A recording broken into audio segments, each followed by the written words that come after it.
حضرت علی شیر خدا فرماتے ہیں بخاری مسلم میں، فرماتے ہیں مجھے قسم ہے اس ذات کی جس نے زمین چیر کے دانہ پیدا کیا ہے، مجھ سے رحمت عالم صلی اللہ علیہ وسلم نے وعدہ فرمایا کہ علی یاد رکھنا تم سے صرف مومن ہی پیار کرے گا، اور جس سینے میں تمہارا بغض ہوگا وہ سینہ مومن کا نہیں منافق کا ہوگا۔ تم سے مومن پیار کریں گے، مومنوں کے دلوں میں کشش ہوگی تمہارے لیے، ان کے سینے کشادہ ہوں گے تمہارے حق میں۔ حضرت مولا علی شیر خدا کی محبت، ان کا نام آئے تو دل ٹھنڈا ہو جائے، آنکھوں میں روشنی آئے، چہرہ روشن ہو جائے، تو معنی یہ ہے کہ ایمان مضبوط ہے دل میں۔ اور اگر بندہ کمزور ہونے لگ جائے، اگر اس کی کیفیات کوئی اور رنگ پیش کریں، تو معنی یہ ہے کہ ایمان سینے میں مضبوط نہیں ہے۔ حضرت علی شیر خدا سے حضور کا جو قربت کا تعلق، دیکھیں کچھ لوگ ایسے ہوتے ہیں کہ جن سے قربت ہوتی ہے، آپ نے کبھی دیکھا ہے ہر بندے سے مل کے بندہ رو نہیں سکتا، ہر بندے کو دیکھ کے رونا آتا نہیں، لیکن کچھ لوگوں سے روح ملتی ہے نا کسی کی، تو ویسے کبھی وہ بندے مل جائے نا، دل کرتا ہے تینوں سامنے بٹھا لاں تیرے درد پرانے چھیڑاں۔ کچھ لوگ ایسے ہوتے ہیں جن کے ساتھ حضور تشریف فرما ہیں، حضرت علی شیر خدا کہیں گئے ہوئے ہیں، تو محبوب کیا فرماتے ہیں؟ فرماتے ہیں اللہ اس وقت تک میرے پاس حضرت اسرائیل کو نہ بھیجنا جب تک میں علی سے ملاقات نہ کر لوں۔ دعائیں ہو رہی ہیں کہ میری جب تک ملاقات نہ ہو جائے میرا جانے کا وقت نہ آئے، مشکات میں حدیث موجود ہے۔ تو سرور کائنات علیہ السلام کا جو ان کے ساتھ قربت ہے، حضور کا جو ان سے پیار ہے، حضور نے ہر مہاجر کو ایک انصاری کا بھائی بنایا، انصار کے اندر حضور نے بھائی چارہ قائم فرمایا، اور یہ تاریخ کا وہ والا بھائی چارہ ہے جس کی نہ اس سے پہلے کوئی مثال ہے، نہ قیامت تک دوبارہ کوئی مثال دی جا سکتی ہے۔ بھائی جب سگے بھائی جب شادی شدہ ہو جاتے ہیں نا، تو ان کی اپنی اپنی جیبیں ہو جاتی ہیں، اپنی اپنی گفتگو ہو جاتی ہے۔ 6 ماہ کے بچے کے بارے میں بھی وہ کہنے لگ جاتے ہیں میں نے بچوں کا بھی تو کچھ بنانا ہے نا۔ انہیں بالکل اب وہ چیزیں نظر آنی بند ہو جاتی ہیں جس میں والدین اور بہن بھائی شامل ہوتے ہیں، وہ کہتے ہیں میرے بھی تو بچے ہیں۔ لیکن یہ بھائی چارہ مہاجرین اور انصار کا اتنا زبردست اور معنی خیز ہے، حضور نے بھائی چارہ قائم فرمایا۔ سگے بھائیوں کو وراثت دینا مشکل ہوتا ہے، بڑا کہہ رہا ہوتا ہے کمائی تو میں نے کی تھی، چھوٹا کہہ رہا ہوتا ہے کہ باہر تو پہلے میں گیا تھا، جھگڑے۔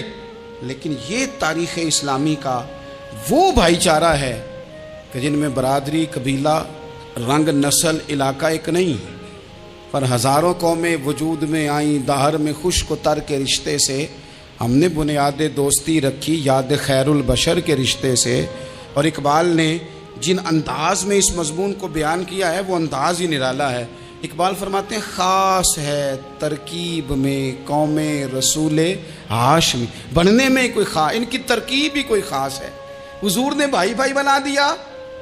اب بھائی جن کو دینی اسلامی مذہبی بھائی بنایا ہے، وہ دوسرے بھائی کے بارے میں کیا ذہن رکھتا ہے؟ وہ کہتا ہے کہ میرے بھائی میرا کاروبار بھی آدھا تیرا، جائیداد بھی آدھی تیری، چونکہ تو میرا بھائی ہے تو تو رسی لے کے پیمائش کر لے، میں اپنا گھر بھی بانٹ کے آدھا تجھے دینا چاہتا ہوں۔ جب اس قدر زیادہ لوگوں کی نظریاتی پختگی ہوئی اور لوگ اس قدر زیادہ مزاج رکھنے لگے، تو پھر ایک خاص قربت کا ماحول وہاں نظر آیا۔ پھر وہ جو مہاجر بن کے آئے تھے اور بہت زیادہ جن لوگوں نے جہاد کیا تھا، جد و جہد کی تھی، گھر بار چھوڑے تھے، پھر ان لوگوں کو زیادہ دشواری نہیں ہوئی، زیادہ آزمائش نہیں ہوئی دل لگانے میں اور مدینے میں رہنے میں، بڑی آسانی سے وہ لوگ وہاں رہنے لگے، اور بڑی جلدی ان کا مدینے سے اور اہل مدینہ سے پیار بڑھ گیا۔ تو میرے عزیز بھائیوں، حضور نے ہر انصاری اور مہاجر کو ایک دوسرے کا بھائی بنا دیا، سب کو بنا دیا۔ حضرت علی رہ گئے، اب یہ تو دونوں مہاجر ہیں، حضور بھی مکہ شریف سے آئے ہیں، حضرت علی بھی، بظاہر تو دونوں مہاجر ہیں، اگرچہ ساری زمین کے مالک رسول پاک ہیں، سب کو بھائی بھائی بنا دیا۔ تو اب ہر بندے کو بھائی مل رہا ہے، اور بھائی بڑے پیارے ہوتے ہیں۔ میں کئی دفعہ کہتا ہوں کہ بھائی بڑے پیارے ہوتے ہیں، کچھ قدورتیں دنیاوی طور پر معاذ اللہ دلوں میں آ جاتی ہیں، لیکن بھائی کا درد جو بھائی محسوس کر سکتا ہے وہ بھی دوسرے کو محسوس نہیں ہوتا۔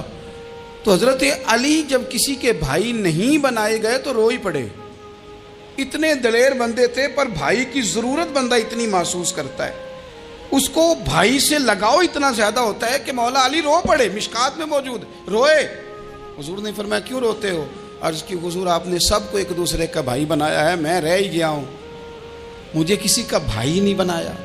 اب وہ آنسوؤں میں لپٹی ہوئی وہ بات حضرت علی نے عرض کی تو محبوب نے فرمایا علی انت اخی فی الدنیا والآخرہ، فرمایا علی تو میرا بھائی ہے، اور نرا دنیا میں نہیں، تو دنیا اور آخرت میں میرا بھائی ہے، تو میرا بھائی ہے دنیا میں بھی اور آخرت میں بھی۔ تو حضرت مولا علی شیر خدا کرم اللہ تعالی وجہہ الکریم کے جو فضائل ہیں، جو ان کے خصائص ہیں، ان کی جو فضیلت کی باتیں، میں نے جیسے کہا کہ انہیں بڑی زیادہ دلچسپی تھی میدان جہاد سے، شوق شہادت ان کا دیدنی تھا۔ ایک موقع پر نبی پاک صلی اللہ تعالیٰ علیہ وسلم نے ارادہ فرمایا کہ حضرت علی کو اپنا نائب بنا کے مدینہ منورہ میں چھوڑ کے جایا جائے۔ محبوب کریم علیہ السلام جب بھی تشریف لے جاتے تھے تو کسی ایک کو نائب بنا کر مدینہ منورہ میں چھوڑ جاتے۔ حضرت عبداللہ ابن مختوم رضی اللہ تعالیٰ عنہ کو بھی ایک دفعہ حضور چھوڑ کے گئے، تو ایک جنگ کے موقع پر محبوب نے حضرت علی شیر خدا سے کہا کہ آپ کو میں اپنا نائب بنا کے یہاں چھوڑ کے جاتا ہوں۔ یہاں لوگ جان چھڑاتے ہیں، کام کا جب وقت آتا ہے، میدان میں نکلنے کا وقت آتا ہے تو جان چھڑاتے ہیں، اور وہ کہتے ہیں کہ باقی سارے کام لے لو، جب وقت مشکل آئے تو پھر ہمیں کام نہ بتاؤ۔ اب مشکل وقت ہے، جہاد میں جانا ہے۔ حضرت مولا علی شیر خدا کرم اللہ تعالی وجہہ الکریم کو حضور نے فرمایا کہ اس دفعہ میرا ارادہ بنا ہے کہ تمہیں چھوڑ کے جاؤں۔ تو حضرت علی کو چھوڑ کے جایا جا رہا ہے، ان کو مدینے میں رہنا ہے، میدان میں نہیں جانا۔ عام آدمی کتنا پسند کرتا ہے کہ میں آرام سے رہوں گا، لیکن حضرت علی کو اتنا شوق تھا میدان جہاد کا، اتنی تڑپ تھی ان کے دل کے اندر کہ عرض کرنے لگے یا رسول اللہ صلی اللہ تعالیٰ علیہ وسلم، رو پڑے، کہنے لگے حضور ساری دنیا میدان میں جہاد کرے گی اور میں یہاں عورتوں اور بچوں کے پاس رہوں گا، میں یہاں عورتوں اور بچوں کے بیچ وقت گزاروں، حضور مجھے لے کے جائیں۔ تو وہاں بھی حضور نے محبت کی بات سمجھائی، فرمایا علی جب حضرت موسیٰ کوہ طور پہ گئے تھے تو اپنے بھائی جناب ہارون کو چھوڑ گئے تھے، تو تم بھی تو میرے لیے اسی طرح ہونا جس طرح موسیٰ کے لیے ہارون تھے۔ لیکن فرمایا یہ یاد رکھنا میرے بعد نبی کوئی نہیں، حضرت موسیٰ بھی نبی ہیں اور جناب ہارون بھی نبی ہیں علیہم السلام، لیکن وہ انہیں چھوڑ کے گئے تھے، میں تمہیں چھوڑ کے جا رہا ہوں۔ ایک بات اپنے ذہن کے اندر بٹھانا کہ میرے بعد کوئی نبی نہیں آئے گا۔ تو عزیز بھائی، حضرت مولا علی شیر خدا کا جذبہ جہاد۔ اچھا پھر میں نے دیکھا ہے جس زمانے میں اور آپ رہ رہے ہیں، اس زمانے میں لوگ کمزور ہوتے جا رہے ہیں نفسیاتی طور پر، ڈری ڈری سی باتیں لوگ کرتے ہیں، سہمے سہمے سے جملے بولتے ہیں، اور یہ ہر بندے کا اپنا الگ ڈر ہے۔ دانشوروں نے لکھا ہے کہ غریب آدمی کا ڈر تھوڑا ہوتا ہے، اور جو اونچے عہدے پہ چلا جائے اس کا ڈر، یعنی زیادہ ہاتھ اپوزیشن کے نہیں بندے ہوتے، حکومت کے بندے ہوئے ہوتے ہیں۔ لوگوں کو ساتھ لے کے اپوزیشن نے نہیں چلنا ہوتا، حکومت نے چلنا ہوتا ہے۔ تو حکومت میں جب لوگ ہوتے ہیں تو ان کے اندر کمزوری آ جاتی ہے، جب آپ بڑے عہدے پہ چلے جاتے ہیں تو آپ کی مجبوریاں بھی بڑی ہو جاتی، ہر آدمی کہیں نہ کہیں کمزور پڑتا ہے۔ اور ہمارے ہاں تو لوگ ذرا بیمار ہو گئے تو گئے، اور آج کل جو سب سے بڑا مسئلہ ہے وہ یہ ہے کہ لوگ کیا کہیں گے، اور لوگوں نے بڑے بڑے لوگوں کو پاگل کر دیا ہے، بڑے بڑے لوگوں کو۔ ہمارے علماء نے ایک بات لکھی ہے کہ ایک دفعہ نا ایک استاد صاحب سبق پڑھانے کے لیے آئے تو طالب علموں نے ارادہ کیا کہ آج استاد جی کو بیمار کرنا ہے۔ یہ جو آپ کے مشیر ہوتے ہیں نا ارد گرد، ان کی پڑتال بھی بڑی ضروری ہوتی ہے کہ یہ خبر کون سی لے کے آ رہے ہیں اور یہ کس طرح سے گائیڈ کر رہے ہیں۔ ہمیں تنقید کرنے والا بندہ اچھا تو نہیں لگتا، لیکن تنقید کرنے والے جو ہوتے ہیں وہ ہمیں نکھارتے ہیں، وہ ہماری کمزوریاں جو ہمارے اپنے نہیں نکال سکتے وہ نکال کے ہمیں بتاتے ہیں کہ تم یہاں کمزوری کر رہے، اس کا نفع ہوتا ہے۔ طالب علموں نے ارادہ کیا ایک دفعہ، یہ ہم جو اتنی زیادہ توجہ کرتے ہیں نا لوگوں کی باتوں پہ، لوگ کیا کہیں گے، میں کئی دفعہ دوستوں سے عرض کرتا ہوں زیادہ وضاحتیں نہ دیا کریں، زیادہ وضاحتیں دینے سے بھی بندہ کمزور ہو جاتا ہے۔ ہر وقت کا انداز وضاحتوں کا اور ہر وقت دفاعی محاذ پہ نہیں کھڑے رہنا چاہیے۔ وہ ارادہ کر لیا لوگوں نے، طالب علموں نے، کہ استاد جی کو بیمار کرنا ہے، تو استاد سب چنگے بھلے اچھے بھلے صحت مند آئے، کلاس میں داخل ہوئے تو پہلا شاگرد کہتا ہے استاد جی خیر ہے، آنکھیں بڑی سرخ ہیں۔ میں چل دوڑ جا بیوقوف آدمی، بالکل ٹھیک ہوں، چل کلاس میں بیٹھ چل۔ تھوڑا سا آگے گئے تو دوسرا شاگرد، انہوں نے اب 10-15 نے ارادہ کیا ہوا تھا، دوسرا کہنے لگا خیریت ہے، بڑے کمزور کمزور لگ رہے ہیں۔ اس نے کہا میں بالکل ٹھیک ہوں، کمزور کو چل دوڑ جا اپنا کام کر۔ وہ تیسرے کے پاس گئے تو کہنے لگا استاد صاحب خیر ہے، آپ کے تو مجھے ہاتھ بھی کامتے دکھائی دے رہے ہیں۔ اس نے کہا اچھا واقعی۔ اب چوتھے نے بھی یہی بات کی، پانچویں نے یہی بات کی، تو آدھا گھنٹہ گزرا تو استاد جی کو سچ مچ بخار چڑھ گیا، وہ چھٹی پہ چلے گئے۔ کیوں؟ باتوں پہ توجہ ہے نا، لوگوں کے سامنے ہم لوگوں کی باتوں کے مطابق اپنے معاملات کو ترتیب دیتے ہیں نا۔ کچھ لوگ سوشل میڈیا دیکھ کے نظریہ قائم کرتے ہیں، کچھ ہوا دیکھ کے نظریہ قائم کرتے ہیں۔ وہ قائد اعظم محمد علی جناح کی ایک بات نہیں بھولتی کہ انہوں نے کہا تھا، ہندو لیڈر جو تھا جس کو لوگ گاندھی کہتے تھے، اس سے کہا تھا تیری اور میری سیاست میں فرق ہے، تو لوگوں کا رجحان دیکھ کے فیصلہ کرتا ہے، اور میں قائد اعظم کہنے لگے میں فیصلہ کر کے لوگوں کا رجحان ادھر کر دیا کرتا ہوں۔ یہ کمال ہوتا ہے کسی شخص کا کہ اس کا اپنا نظریہ غالب آئے، بجائے اس کے کہ وہ دیکھے آج کل لوگ کیا کہہ رہے ہیں تو لہذا میں اس طرح کا ڈھل جاؤں۔ لوگ تو ایک وقت کے لیے کچھ کہتے ہیں، پھر اگلے 4 گھنٹوں میں کچھ اور کہتے ہیں۔ حضرت مولا علی کے مزاج میں استقامت ہے، اور جو لوگ جو بہت زیادہ پراپوگنڈا کرتے ہیں اور بہت زیادہ کسی کے بارے میں بات کرتے ہیں، ان کا وہ مزاج نہیں، ان کی وہ طبیعت نہیں، وہ اپنے حساب سے فیصلہ کرتے۔ ایک شخص تھا عمر بن عبد ود، 90 سال کا بوڑھا، لیکن جب تلوار لے کے میدان میں آتا تھا تو 1000 آدمی کے مقابلے میں لڑتا تھا، اور لوگ جگہ جگہ یہ کہتے تھے تو اس طرح ہے جس طرح عمر بن عبد ود لوگوں کو ڈراتا ہے، تو اس طرح ہو گیا۔ یہ اس کے ارد گرد کے لوگ اس کی مثالیں دیتے تھے۔ جنگ خندق جب ہو رہی تھی تو یہ مقابلے میں آ گیا، تو حضرت علی المرتضیٰ شیر خدا کرم اللہ تعالی وجہ الکریم بھی تشریف فرما تھے۔ اب پورے عرب کے اندر اس کے بارے میں یہ کہا جاتا تھا کہ اس سے نہ لڑو، وہ تو خونخوار ہے، وہ تو درندہ ہے، وہ تو جنگلی شیر کی طرح آتا ہے، وہ تو کاٹ کھانے کو دوڑتا ہے، اس سے کون لڑے۔ ایک خیال تھا، اور وہ پراپوگنڈا بعض اوقات اتنا زیادہ کسی کے بارے میں ہوتا ہے کہ ذہن میں بچے لوگ آتے ہیں نا بچہ دم کرانے کے لیے، تو کہتے ہیں پیر صاحب بڑا ضدی ہے، کسی کی بات نہیں مانتا، باقی بچے ٹھیک تھے، یہ تو بڑا ہی نالائق نکل آیا ہے۔ تو میں کہتا ہوں کہ آپ اس کے سامنے یہ والی باتیں نہ کریں، یہ پکا ہو جائے گا کہ میں ضدی ہوں۔ تو آپ ذہن بنا رہے ہیں اس کا کہ تو اس طرح کا ہے۔ ذہن بنا دیا لوگوں نے کہ عمر ابن عبد ود کے مقابلے میں کوئی نہیں آ سکتا۔ خندق میں یہ آیا، اس نے للکارا مسلمانوں کو، آؤ وہ تمہاری جنت کدھر ہے جس کے بارے میں تم کہتے ہو کہ ہم شہید ہوں گے، تو آؤ میرے مقابلے میں نکلو۔ جب اس نے پہلی دفعہ للکارا تو ابھی بات ختم نہیں ہوئی تھی کہ مولا علی تلوار لے کے اللہ اکبر کہتے کھڑے ہو گئے۔ حضور نے فرمایا بیٹھ جاؤ، حضرت علی پھر بیٹھ گئے۔ وہ پھر پکارا اٹھو کوئی میرے مقابلے میں، تو مولا علی شیر خدا پھر کھڑے ہو گئے، پھر کھڑے ہو گئے۔ حضور نے فرمایا بیٹھ جا۔ ایک شخص نے کہا علی یہ عمر بن عبد ود ہیں، فرمایا مجھے پتہ ہے۔ نہیں سمجھے آپ بات، میں آپ کو سمجھا کے لایا ہوں پیچھے سے کہ پراپوگنڈا کرتے ہیں نا لوگ، ہو آگے نہ جانا، یہاں کرنٹ بڑا زیادہ ہے، وولٹیج بڑے سخت ہیں، تو آگے نہ بڑھنا۔ بھائی کیا ہو جائے گا، اٹھ باندھ کمر کیوں ڈرتا ہے، پھر دیکھ خدا کیا کرتا ہے۔ حضرت علی تیسری دفعہ اس نے کہا نا ہے کوئی، تو حضرت علی پھر اٹھے۔ اب تو رسول پاک صلی اللہ تعالی علیہ وسلم نے تھپکی دی۔ بعض جگہ یہ ہے کہ حضور نے خود تلوار تھمائی، سر پہ امامہ باندھا، اور حضور نے فتح یابی کی دعا فرمائی۔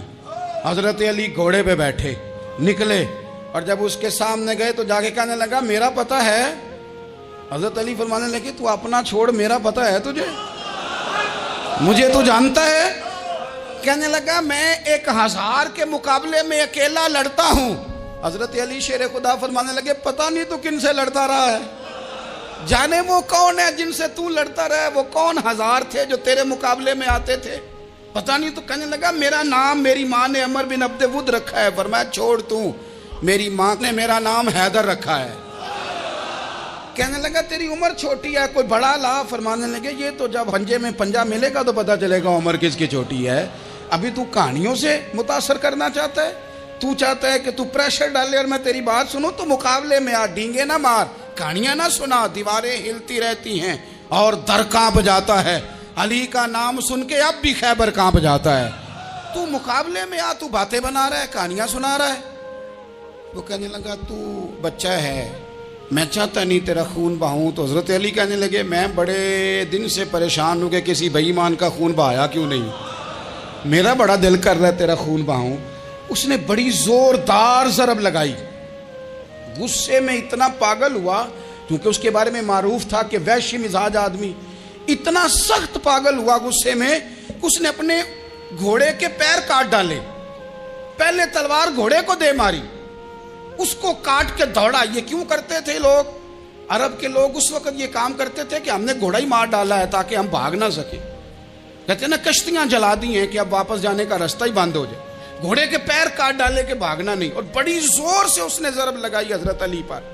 حضرت علی نے جب روکی تو وہ ڈھال ٹوٹ گئی حضرت مولا علی کی، اور آپ کے امامے کو اس کی تلوار بھی لگی. آپ نے فرمایا دکھا لیا تو نے زور، اب میری باری ہے. حضرت مولا علی شیر خدا کا قد بظاہر چھوٹا تھا. صحابہ کہتے ہیں ہم دور سے دیکھ رہے تھے، اللہ اکبر کہہ کے تھوڑا سا زمین سے وہ اٹھے، تھوڑا سا اٹھے، اور پھر دوبارہ نہیں انہیں تلوار چلانی پڑی. ایک ہی ضرب لگائی اور اس کے 2 ٹکڑے کر کے اسے زمین پہ پھینک دیا.